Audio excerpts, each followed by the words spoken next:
So, last Saturday, my friends and I were lounging on my back porch, sipping lemonade, and thinking about how we could relive our childhood dreams. Someone mentioned building a treehouse, and before you knew it, we were gathered under the old oak tree in my backyard, sketching plans on napkins and arguing over the best type of wood. It seemed like a straightforward weekend project, until we decided our pets could help. After all, Max the golden retriever had a knack for carrying sticks, and Whiskers the cat could supervise from the branches. But things took a turn when Oliver, our overly enthusiastic parrot, took on the role of project manager, squawking orders from above.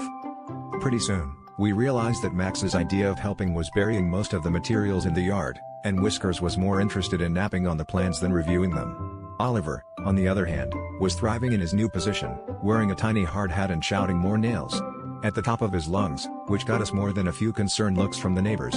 As the day went on, our simple treehouse started looking less like a childhood fort and more like a complex construction project. We even jokingly drafted a contract with paw prints and beak stamps to make it official. However, things escalated when our so-called contractors decided to expand the budget. Max dragged in a few rogue squirrels, who seemed to think they'd been hired to chew through our wood supply, and soon we had a full-on squirrel colony squatting in our half-finished masterpiece.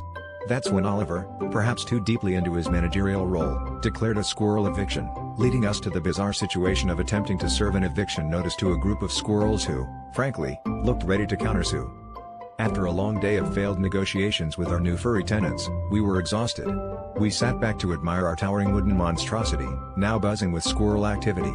It was then that Oliver delivered his final verdict from the branches: "Looks like they're nuts about their new home."